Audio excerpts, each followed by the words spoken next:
ఉచిత ఉచిత బస్ ప్రయాణాలు నడుస్తలేవా? గ్యాస్ కనెక్షన్ నడుస్తలేవా? ఆరోగ్యశ్రీ నడుస్తలేదా? చెప్పండి, ఏం జరగలేదు. ఇప్పుడు రేవంత్ రెడ్డి రైతు రుణమాఫీ చేస్తాను ఆల్రెడీ ఆగస్టు లోపు రైతు రుణమాఫీ చేస్తామన్నారు. ఇంకేంది? కొంతమంది రాజకీయ నాయకులు ఏమంటా ఉన్నారు, 15 ఆగస్టు అని చెప్పారు కానీ 15 ఆగస్టు 2024 15 ఆగస్టా, 25 15 ఆగస్టా, 26 15 ఆగస్టా చెప్తలేరు, అది ఒక గారడి అని అంటున్నారు. ఇప్పుడు మనం ఏ నెలలు ఉన్నాం? మనమా మే నెలలు ఉన్నాం. 15 ఆగస్టు అని అంటే మరి ఇప్పుడు వచ్చేది అన్నట్టు అర్థమైద్దా, అవతల వచ్చేది అర్థమైద్దా? మరి కొంతమంది విమర్శకులు 6 గ్యారెంటీలు అన్నాడు, లేకపోతే 100 రోజులు అన్నాడు, ఏది కాలే, ఇది కూడా గట్టనే అని అంటున్నారు. మైండ్ లేని వాళ్ళు, అవగాహన లేని వాళ్ళు మాట్లాడేటువంటి మాటలు. కాంగ్రెస్ పార్టీ, రేవంత్ రెడ్డి గారు ప్రజా అనుభవం ఉన్నటువంటి వాళ్ళు, పరిపాలన మీద అనుభవం ఉన్నటువంటి వాళ్ళు, కింది స్థాయి నుంచి ఒక జెడ్పీటీసీ స్థాయి నుంచి ముఖ్యమంత్రి స్థాయికి ఎదిగినటువంటి వారు. అంటే వారికి గ్రామీణ పరిపాలన ఎట్లుంటది, జిల్లా పరిపాలన ఎట్లుంటది, రాష్ట్ర పరిపాలన ఎట్లుంటది, ఇవన్నీ పట్ల కూడా అవగాహన ఉంది.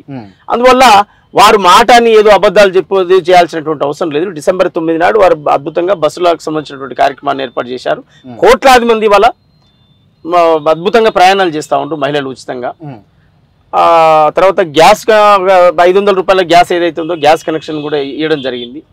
తర్వాత మన నీకు సంబంధించి గ్యాస్ కనెక్షన్ ఇవ్వడం జరిగింది. ఒక్కొక్క స్కీమును అమలు చేసుకుంటూ వస్తూనే ఉన్నారు. అంటే రేవంత్ రెడ్డి ఇచ్చినటువంటి స్కీములన్నీ కూడా అన్ని అబాస్ పాలైనవి అని అంటున్నారు.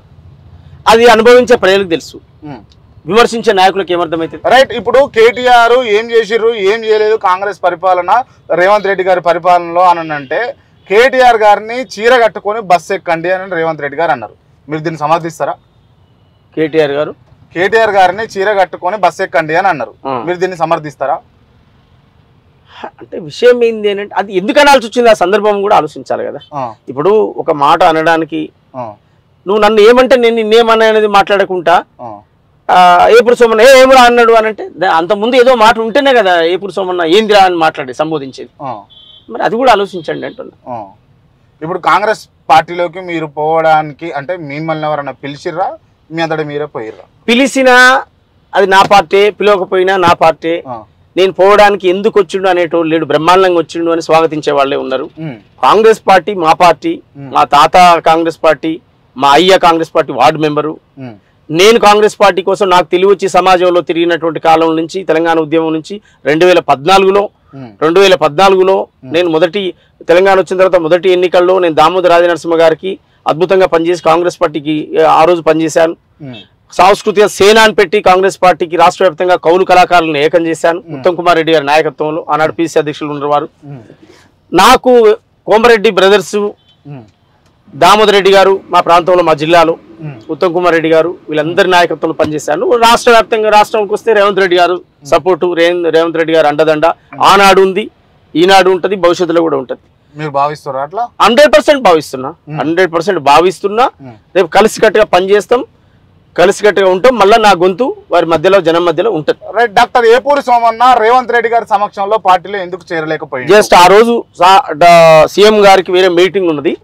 ఆ మీటింగ్ ఉన్న కారణంగా మా జిల్లాకు సంబంధించినటువంటి సీనియర్ నాయకులు, మాజీ పార్లమెంట్ సభ్యులు, మాజీ శాసనసభ, మాజీ ఎమ్మెల్సీ, ప్రస్తుత ఎమ్మెల్యే, మునుగోడు ఎమ్మెల్యే, భువనగిరి పార్లమెంట్కి ఇన్ఛార్జి వారి సమక్షంలో జాయిన్ కావడానికి కారణం కూడా భువనగిరి పార్లమెంట్కి ఇన్ఛార్జిగా ఉన్నారు. మేము భువనగిరి పార్లమెంట్ పరిధిలో మా తుంగతుర్తి నియోజకవర్గం.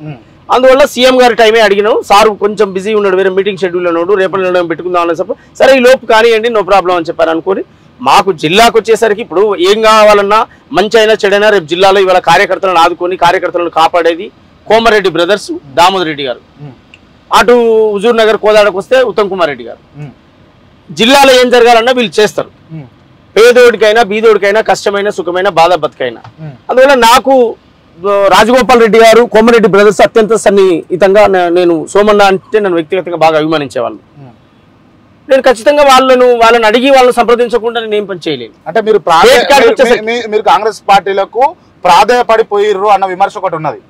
మాట్లాడినోడు ఎవడో పనికి మళ్ళీ మాట్లాడతాను, నేను ప్రాధాయపడిపోవడం ఏంటంటే స్వయంగా తీన్మార్ మల్లన్న గారు చెప్పినటువంటి అంశం ఏంది, ఆయన రిఫర్ చేస్తేనే మిమ్మల్ని కాంగ్రెస్ పార్టీలోకి తీసుకున్నారు అని చెప్పి పెడతాను. ఏనండి బాగా గుర్తుపెట్టుకోండి, ఏపూరి సోమన్న అనేటోడు ఈ రాష్ట్రంలో ఏ చౌరస్తాలో నిలబెట్టు, ఏ చౌరస్తాలు నిలబెట్టు, ఏపూరు సోమన్న అనేటోడిని ఉట్టినే దింపి రోడ్డు మీద నిలబెట్టాడ, ముఖం చూసే 100 మంది ఆగుతారు, ఈయన ఏపూరు సోమన్న కదా, ఆయన ప్రజాగాయకుడు అని. ఏపూరు సోమన్న బతిరాడిపోయిండు, ఏపూరు సోమన్న సాగిల పడిపోయి ఎవడో మాట్లాడుకుంటాడు. అవన్నీ అవసరమా? నేను దాదాపు 25 నుంచి 30 సంవత్సరాలుగా ప్రజా జీవితంలో ఉన్నోన్ని, ప్రజల కోసం నిలబడ్డోన్ని. ప్రజలు నన్ను గుర్తిస్తారు, నాకు కోట్ల మంది అభిమానులు ఉన్నారు. అందువల్ల నన్ను కొత్తగా వీళ్ళు గుర్తిస్తే వాళ్ళు అంటే రావాలి అనేది కాదు. జనరల్ గానే కోమరెడ్డి బ్రదర్స్ అన్నా, దామోదర్ రెడ్డి గారన్నా మాకు అపారమైనటువంటి గౌరవం, ప్రేమ. రాష్ట్రం విషయానికి వస్తే పిసిసి ప్రెసిడెంట్ గా, ఈ రాష్ట్ర ముఖ్యమంత్రిగా, ఈనాడు ముఖ్యమంత్రి కావచ్చు, ఏ పదవులు లేని రోజే రేవంత్ రెడ్డి గారితో జర్నీలు చేసి ప్రయాణాలు చేసినాం. మేము రోజుల తరబడి, గంటల తరబడి వారితో పాడి, మేము మాది పాట వారిది మాట, మాది పాట వారిది మాట, వేలాది మందిని చైతన్యవంతం చేసినటువంటి వాళ్ళం. అందువల్ల ఇవాళ కొత్తగా ఏదో ఇది వచ్చింది కనుక అది అయింది, అది వచ్చింది కనుక ఇది అనేది లేదు. సరే, ఒక 10-15 రోజులు ఏదో కొంచెం మిస్టేక్ తప్పనట్టు జరిగింది, దాన్ని సరిదిద్దుకునేటువంటి క్రమంలో మళ్ళీ కాంగ్రెస్ పార్టీకి వచ్చినాం. ఇవాళ పార్లమెంట్లో బ్రహ్మాండంగా పనిచేస్తున్నాం. నిజామాబాదు, కరీంనగరు, ఇటు భువనగిరి, ఇటు మల్కాజ్గిరి, అన్ని ప్రాంతాల్లో ఎక్కడ ఆహ్వానిస్తున్నా అక్కడికి వెళ్ళిపోయి మా ఉపన్యాసం కానీ, మా పాట కానీ, మా ఆట కానీ మేము వినిపిస్తా ఉన్నాం. పార్టీ గెలుపు కోసం మేము పనిచేస్తా ఉన్నాం.